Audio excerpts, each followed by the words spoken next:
작년 이맘때쯤 저희 가정이 이제 100곳에 옮겨오려고 준비하면서 이제 작년 이맘때쯤인 것 같습니다. 이곳을 오갔었는데 참 많이 좀 낯설었습니다. 작년만 해도 지금 우리가 앉아 있는 이제 이 공간도 막 공사가 시작되던 그런 무렵이었기 때문에 제가 이렇게 보는 도시 풍경이나 또 뭐 풍경이라고 할 것도 없었어. 공사판이었다고 하는 게 맞습니다. 그리고 이제 사람도 날씨도 그리고 이 송도 쪽에서 불어오는 저 서해안 바닷바람도 참 모두 낯설었던 기억이 있습니다. 낯설다는 것의 사전적 의미는 이제 눈에 익숙하지 않다는 뜻입니다. 평소에 내가 보고 느끼고 생활하던 익숙하던 것과는 많이 다를 때 좀 느끼는 감정이 이제 낯설다는 그러한 표현입니다. 1세기 그리스도인들을 바라보던 로마 사회의 시선이 바로 이런 느낌이었습니다. 이제 로마 시민들의 눈에 이 그리스도인들의 모습이 참 많이 색다르게 보였던 것입니다. 그런데 그런 다름이 그 낯설미 이제 불편하게 다가오기도 한 반면에 왠지 그 삶이 동경이 되기도 하는 그러한 마음이 들었던 것입니다. 로마 시민들에게 익숙한 자신들의 모습은 방탕하고 쾌락적이고 당한 만큼 갚아줘야 되고 그리고 손해보지 않아야 하고 정직하게 행하면 망하는 것이고 또 야가 빠졌고 항상 뭐가 강한 척 강하게 보여야 하고 그리고 사람을 함부로 대하는 것이었는데 그들의 눈에 보였던 이 그리스도인들, 그들의 눈에 비친 그리스도인들의 삶은 그 반대였기 때문입니다. 모욕을 받아 참고 오히려 더 공손히 행동하고 희생하고 그리고 손해볼 때가 많고 정직하고 순결하며 약한 것 같지만 강하고 온유함 속에서 단단함이 있고 흔들리지 않고 그리고 사람에게 항상 친절하고 따뜻하고 상대를 배려하는 모습, 그 모습을 이제 보았던 것입니다. 함께 같은 세상에서 이렇게 살아가고 있는데 마치 이 그리스도인들은 다른 세상에 사는 족속처럼 그렇게 이제 낯설게 느껴졌던 것입니다. 특별히 가장 천대받던 이 노예들 또 연약한 아내들 우리가 3장, 2장에서 살펴봤지 않습니까? 이들은 이런 거룩한 낯섦을 더 느끼게 해주던 그런 존재였습니다. 로마 사회에서의 노예는 인격적으로 대우받기보다는 재산 목록의 하나로 취급되는 그런 분위기였다는 것을 말씀드렸습니다. 결혼도 자식을 낳는 것도 내 마음대로 내 의지대로 할 수 없고 오직 주인의 허락을 받고 주인의 뜻에 따라서만 할 수 있는 그러한 참 비참한 삶이었습니다. 그런 악한 구조였으니 이들이 받았던 학대와 고통 이것은 정말 이루 말할 수 없었을 것입니다. 아내들도 당시 이제 그리스도인 아내들도 마찬가지였습니다. 여자의 지위가 상당히 격화되어 있던 노예만큼 무시받던 그러한 사회였습니다. 헬라 세계 당시 최고의 지성이라 불리던 이 아리스토텔레스마저 남자는 여자를 지배하는 자이고 여자는 그 남자의 지배를 받는 존재일 뿐이다라고 말할 정도였으니 아내들이 그 당시 사회 문화 분위기 속에서 받았을 그 부당함과 억울한 고난은 이루 말할 수 없었을 것입니다. 1세기 로마 시민들의 눈에 비친 이 그리스도인 노예들과 아내들 그리고 그 당시 나그네로 떠돌아다니면서 살아갔던 이 그리스도인들 성도들의 삶은 확실히 기득권층에 자리를 잡고 있던 이 로마 시민들의 눈에는 낯선 그러한 존재였었습니다. 로마 시민들은 참 이들을 보니까 기뻐할 일도 없는데 그렇게 고난 속에 있는데도 불구하고 이들 안에 기쁨이 있고 밝은 기운이 그렇게 있는 것을 보면서 그 이유가 궁금해지기 시작했고 그래서 그것을 묻기 시작하는 그러한 일들이 있었던 것입니다. 그렇기 때문에 베드로 사도가 뭐라고 합니까? 3장에서 너희 속에 있는 소망에 관해 묻는 자들에게 대답할 것을 준비하라. 그것을 대답하라고 이야기하죠. 그렇게 도대체 너는 왜 그렇게 기쁘냐? 주인이 노예를 볼 때 너는 도대체 기뻐할 이유가 없는 넌 노예에 불과한데 뭐가 그렇게 너의 표정은 그렇게 좋으냐? 이렇게 이제 묻기 시작한 것입니다. 여러분 베드로전서를 묵상해 보니 제가 2주를 통해서 곰곰이 좀 묵상하면서 느낀 것은 오늘날 한국 교회와 1세기 교회가 분명히 차이가 있다는 것입니다. 1세기와 달리 오늘날 한 교회와 세상은 차이가 별로 없어 보입니다. 오늘날 교인들의 삶이 세상 사람들의 눈에 좀 낯설어야 되는데 오히려 익숙하게 느껴집니다. 세상 사람들이 살아가는 방식과 성도들이 살아가는 방식에서 다름이 잘 보이지 않는 것입니다. 이 말은 한국 교회가 오늘날 선한 행위가 부족하다 이런 말이 아니고요. 그보다 더 근본적인 무언가가 지금 무너져 있다는 그러한 의미입니다. 베드로 사도가 윤리나 선한 행위를 이 베드로전서에서 강조하고 있는 것이 아님을 우리가 알아야 합니다. 그것을 강조하기 위해서 베드로전서를 쓰지 않았습니다. 베드로전서 안에 선한 행실 또 선한 양심 이런 단어가 참 많이 나옵니다. 그런데 이 단어는 이것을 강조하기보다는 당시 1세기에 살았던 이 노예 그리스도인들 또 나그네 성도들의 삶이 그들의 삶 속에서 이 선한 행실이 그냥 배어 있었고 그것이 자연스럽게 이렇게 흘러나왔기 때문에 거기에 그렇게 많이 기록되어 있는 것입니다. 주님 말씀처럼 나무는 뭐를 통해서 안다고요? 열매를 보아서 아는데 이들의 삶에서 그런 선한 열매가 계속 맺히고 있는, 왜냐하면은 그들이 주님을 깊이 만났기 때문에, 그래서 이제 열매가 맺혔던 것이죠. 자, 오늘 읽은 본문 1절 2절은 이제 1세기 그리스도인들과 오늘날 그리스도인의 차이가 무엇인지 우리가 보여줍니다. 이 말씀에서. 이것은 또한 베드로전서 전체에 스며 있는 메시지이기도 합니다. 자, 우리 1절 2절 같이 한번 다시 읽어보겠습니다. 그리스도께서 이미 육체의 고난을 받으셨으니 너희도 같은 마음으로 갑옷을 삼으라.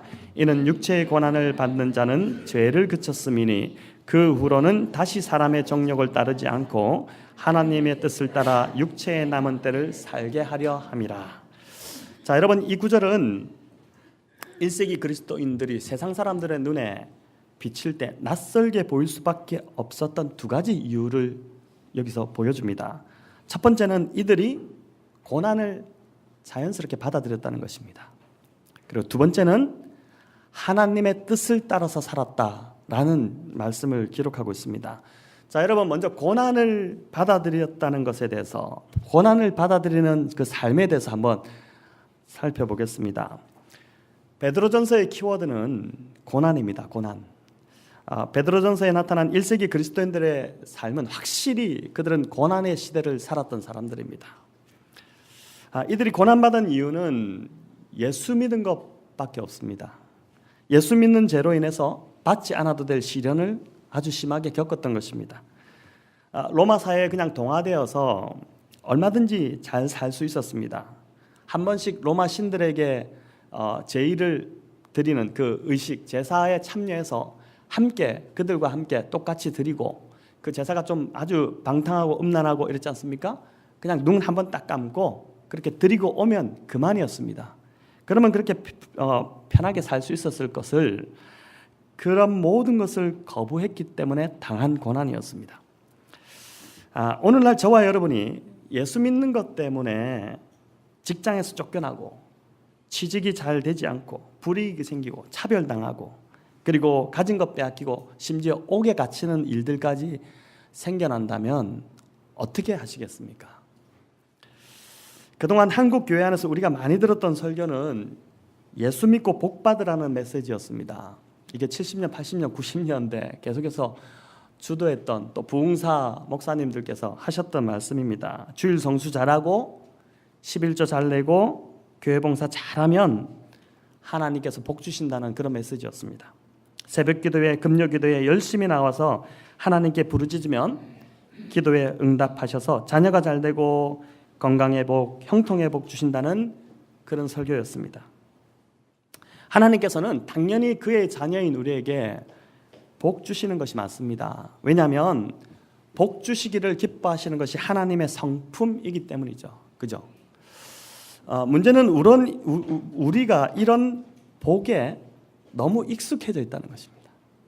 그러다 보니 주님을 따르는 길이 원래 고난의 길이라는 것을 잊어버린 것입니다. 고난이 굉장히 우리에게 낯선 주제가 되어 있습니다.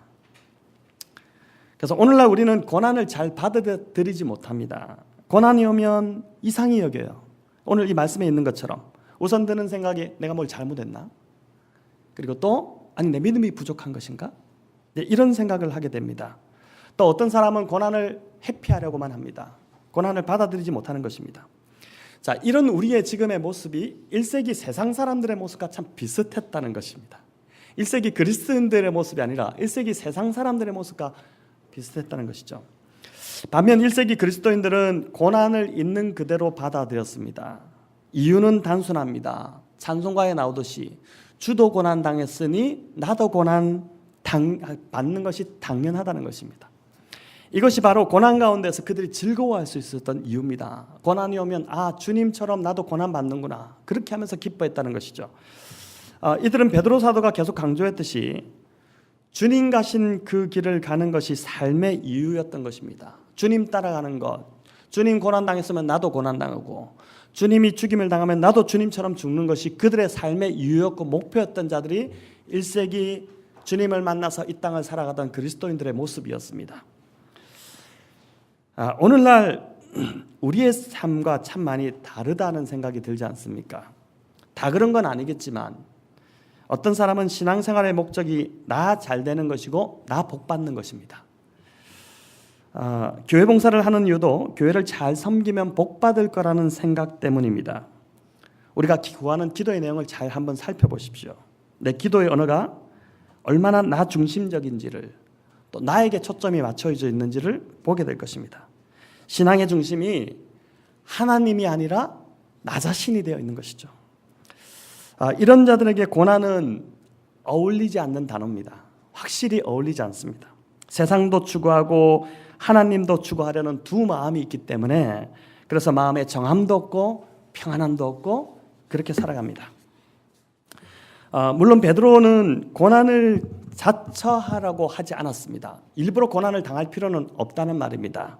그러나 분명한 건 주님을 따르는 길에 고난이 당연히 있다는 것이고, 그리고 그 고난이 올 때 이상히 여기지 말라는 것입니다. 세상 사람들은 고난이 오면 어쩔 줄 몰라 하고 굉장히 당황하고 힘들어합니다. 왜냐하면 땅의 것에만 집착하고 살아가기 때문에, 그것이 전부이기 때문에, 이 땅의 것이 전부인데 그것이 흔들리니까 굉장히 힘들어할 수밖에 없는 것이죠. 여기에 우리가 세상과, 그리스도인이 세상과 다름이 여기에 있는 것입니다. 고난 속에서도 흔들리지 않는 모습, 오히려 예수 믿는 것 때문에 고난당할 때 고난 속에서도 내가 주님을 따라가고 있다는 그 확신 때문에 즐거워하는 모습, 이게 세상이 우리를 바라볼 때 낯설어하는 모습이라는 것이죠. 자, 우리가 잘못해서 당하는 고난이라면, 또 죄로 인한 고난이라면 오늘 이 본문에 나오듯이 우리는 정말 빨리 회개하고 돌이켜야 됩니다. 그건 당연히 돌이켜야 될 문제입니다. 그러나 예수님을 따를 때 오는 고난이라면 그것은 다른 이야기입니다. 그 고난은 어떤 증거입니까? 내가 지금 주님을 잘 따라가고 있다는 증거고, 그리고 주님을 제대로 믿고 있다는 그러한 증명이 되는 것입니다. 그게 고난이 그것을 우리에게 증명해 주는 것이죠. 그래서 즐거워해야 될 이유가 된다는 것입니다. 물론 고난 때문에 물질적으로, 고난이 오면 어떻게 됩니까? 물질적으로, 사회적으로 굉장히 손실을 받을 수 있습니다. 그러나 그것이 크게 문제가 되지 않는 것은 우리가 어떤 자들입니까? 이 땅의 것에 소망을 두고 살아가는 자들이 아니라 하늘의 것에 소망을 두고 살아가는 자들이기 때문에 그 정도쯤은 감수를 할 수 있다는 것이죠. 베드로 사도는 성도가 이 땅에서 살아가는 것은 나그네 인생임을 재차 강조했었습니다. 그게 베드로전서 전체를 통해서 계속해서 이야기합니다. 여기가 종착지가 아닙니다. 성도가 이르게 될 영광의 종착지가 있습니다. 그 영광에 잘 이르기 위해서는 우리가 그 가는 길을 모르기 때문에 그 길을 잘 아는 안내자가 필요한데, 그분이 바로 누구라고 그랬습니까? 예수 그리스도라고 했습니다. 그래서 우리는 어떻게 해요? 주님이 가신 그 길을 바짝 그냥 뒤쫓아가기만 하면 그냥 그 영광에 이르게 되는 것입니다. 저와 여러분 영광에 이르러야 되지 않겠습니까? 그죠? 이 땅에서 아무리 잘되고 성공한들 그 사람이 영광의 종국에 이르지 못한다면 그게 무슨 소용이 있겠습니까? 이 땅에서 주님의 본을 따라간다는 것은, 그것은 확실히 십자가의 길을 가는 것입니다.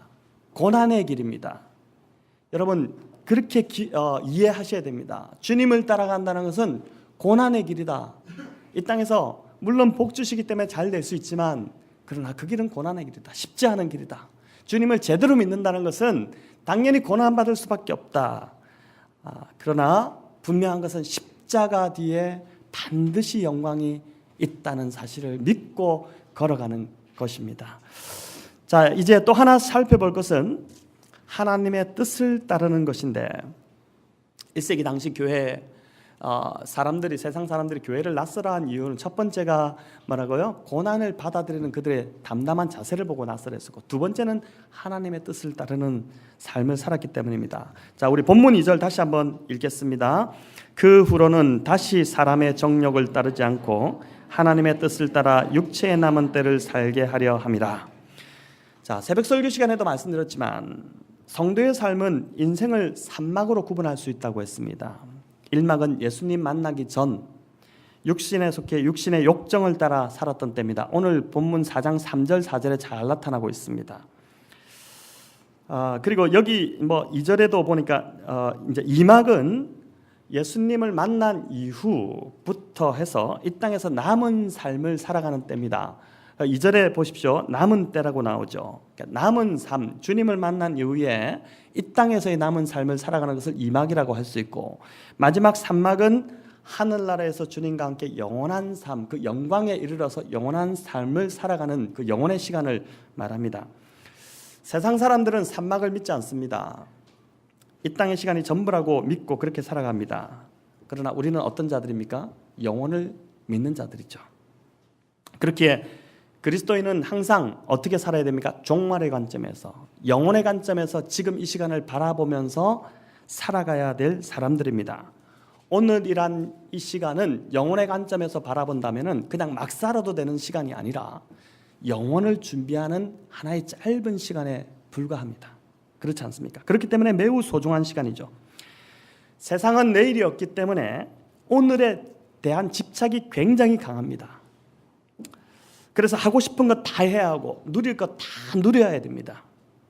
오늘 본문 4장 3절에 나오는 사람들의 모습입니다. 음란과 정욕과 술 취함과 방탕과 향락과 무법한 우상 숭배에 빠져서 그렇게 살아갑니다. 이거 즐겨야 됩니다. 이거 누려야 됩니다. 뒤는 없기 때문에, 오직 이것이 전부이기 때문에 그렇게 살아갑니다. 그러나 우리는 영혼을 살 자들이기 때문에 오늘을 이렇게 살아가면 절대 안 되는 것이죠. 여러분, 그리스도인들 중에서 또 보면 어떤 사람들은 마치 예수를 믿고 교회를 다니지만 영혼이 없는 사람처럼 오늘에만 집착해서 살아가는 사람들이 종종 보입니다. 요즘 교회 세습 문제로 참 세상을 시끄럽게 만드는 사람들을 보면 마치 이 땅이 전부인 것처럼 그 세워놓은 교회 그것에 집착해서 영혼을 생각하지 않고, 그 영혼에 비하면 이것은 정말 아무것도 아닌데 이것을 집착해서 그렇게 살아가고 있는 참 안타까운 모습을 보게 됩니다. 그러나 1세기 이 그리스도인들은 달랐습니다. 4절이 무엇이라고 합니까? 함께 그런 방탕에 다름질하지 않는 것을 세상이 이상히 여긴다. 함께 잘 달려가다가 돌이켰습니다. 다른 방향으로 뛰어가니까 이상히 여긴다고 하죠. 여러분, 이상히 여긴다는 것이 낯설게 여긴다는 것입니다. 너희들은 왜 오늘을 즐기지 않느냐? 오늘 이때가 지나면 없다. 왜 집착하지 않느냐? 도대체 그런 여유는 도대체 어디서 나오는 것이냐? 이렇게 물으면서 낯설어하는 것입니다. 자, 그렇다면 하나님의 뜻을 따라 육체의 남은 때를 살아가는 것이 무엇일까? 여러분, 오늘 본문 7절부터 나오는데 성경을 보십시오. 마지막 때가 가까웠음을 믿으며 근신하며 기도하라. 또 뜨겁게 사랑하라. 나그네를 대접하라. 은사를 받은 대로 서로 봉사하라. 이런 등등이 나오는데 한마디로 쉽게 말하면은 하나님의 뜻인 성경 말씀대로 살아가라. 하나님의 뜻대로 살아가라는 뜻입니다. 여러분, 그저 우리가 요란하게 뭘 하나님의 뜻을 추구할 필요 없습니다. 말씀대로만 살아가면 됩니다. 왜냐하면 우리가 말씀대로만 살아가면, 그렇게만 해도 세상이 우리를 낯설게 여기는 이유는 세상이 말씀과 정반대로 살아가고 있기 때문이죠. 세상이 말씀과 상관없이 자기 마음대로 살아가고 있기 때문입니다. 또 세상에 그 말씀대로 살아가는 교회, 말씀대로 살아가는 성도들이 갈수록 점점 더 줄어가고 있기 때문에 우리가 요란하게 따로 살지 않아도 그냥 말씀대로만 살아가도 어떻게 해요? 세상이 우리를 낯설게 여길 수밖에 없습니다. 말씀대로만 살아가도 우리의 삶의 태도가 바뀌기 시작합니다. 그렇지 않습니까? 오늘 광고 시간에 잠시 우리가 간증하는 시간도 가지겠지만, 이번 성탄절을 맞아 주변의 어려운 이웃들을 돕기로 한 것은 우리가 정말 말씀에 순종한 그러한 사역이었습니다. 이 본문 9절에도 나오지만 서로 대접하기를 원망 없이 하라 이렇게 말씀하는데, 여기서 대접하다는 뜻은요, 나그네를 대접하라는 뜻입니다. 원어적 의미가 나그네를 대접하라는 것입니다. 이 나그네는 첫 번째, 우리 모두가 나그네입니다. 저와 여러분이 나그네죠. 왜냐하면 우리의 본향이 천국이기 때문에 우리는 이 땅에서 지금 나그네로 살아가는 자들입니다. 그냥 잠시 왔다가 가는 것입니다. 그리고 또 나그네는 말 그대로 나그네입니다. 외국에서 이 땅에 들어와서 살아가는 나그네된 사람들입니다. 그들이 누굽니까? 외국인 근로자들이고 다문화 가정들이고, 우리 정왕동에 특별히 이러한 사람들이 참 많이 살고 있음을 우리가 알고 있습니다. 이번에 우리가 섬긴 학생들, 가정들, 저도 함께 그날 이렇게 방문을 해보니까요, 의외로 다문화 가정들이 그렇게 많았습니다. 참 놀라웠습니다. 24일에 우리가 한 번 더 방문하게 되는데, 2차로 이제 우리가 만났던 그들을 또 한 번 찾아가게 될 겁니다. 생필품을 좀 이렇게 박스에 챙겨서, 비록 정말 좀 보잘것없는 것이 될 수 있겠지만, 그러나 우리의 마음을 담아서 좀 그들과 한 번 더 사랑으로 섬기려는 마음으로 찾아가려고 합니다. 이제 그 광고 시간에 화요일에 다녀온 몇 분이 좀 앞에 나와서 좀 간증하는 그런 시간을 가지도록 하겠습니다. 자, 여러분, 오늘 설교 제목이 세상에 낯선 교회인데, 우리는 당연히 세상이 낯설어 하는 교회가 되어야 합니다. 어떻게 해요? 오늘 말씀하는 대로 고난을 대처하는 자세가 달라야 되죠. 우리는 당연히 고난받는 자들이다. 그리고 십자가의 길을 따라가는 자들이다. 그리고 하나님의 말씀대로 우리가 살아가는 삶을 계속해서 추구해야 된다는 것이죠. 그런데 중요한 것은, 이것은 결과여야 되지. 무슨 말인지 알겠시겠죠? 다름을 추구하는 것이 그 자체가 목적이 된다면 우리는 굉장히 위험한 교회가 될 수 있습니다. 그것은 우리를 드러내는 것밖에 되지 않기 때문입니다. 우리가 절대 그런 마음으로 하지 않음을 제가 압니다. 1세기 나그네 성도들, 그리스도인 노예들이 로마 사회를 하나님 나라로 바꿀 수 있었던 것은 그들이 먼저 주님을 깊이 만났기 때문입니다. 하나님의 그 사랑을, 그 십자가의 사랑을 그들이 경험했기 때문에 그들이 십자가의 길을 그렇게 따라갈 수 있었고, 이 길이 진리구나, 내가 이 길을 따라가는 것이 맞구나 해서 그렇게 갈 수 있었고, 그 길을 기뻐할 수 있었던 것이죠. 그리고 그렇게 하면서 서서히 말씀대로 살기 시작하면서 그들 속에 스며들어 있던 하나님의 성품이 세상 가운데서 이렇게 조금씩 드러내면서 나타나기 시작한 것이고, 그것을 보면서 세상 사람들은 우리와 다른 저들의 모습을 보면서 낯설어하기 시작했던 것입니다. 여러분, 기억하십시오. 말씀의 은혜로, 십자가의 사랑으로 주님을 깊이 만나는 것, 그 사랑을 경험하는 것이 가장 먼저 우선입니다. 저와 여러분이 바뀔 때 우리 역시 서서히 자연스럽게 세상이 우리를 낯설어하기 시작하게 될 것이고, 또 그런 교회, 그런 성도로 우리가 이 100곳에서, 시흥 100곳에서 자리를 잡게 될 것입니다. 시흥 100곳에 세상에 낯선 교회, 세상이 이런 아름다운 교회가 있나 하는 그런 교회로 우리가 세워지도록 함께 애쓰고 노력하고 함께 자라가는 저와 여러분 되시기를 우리 주님의 이름으로 축원합니다.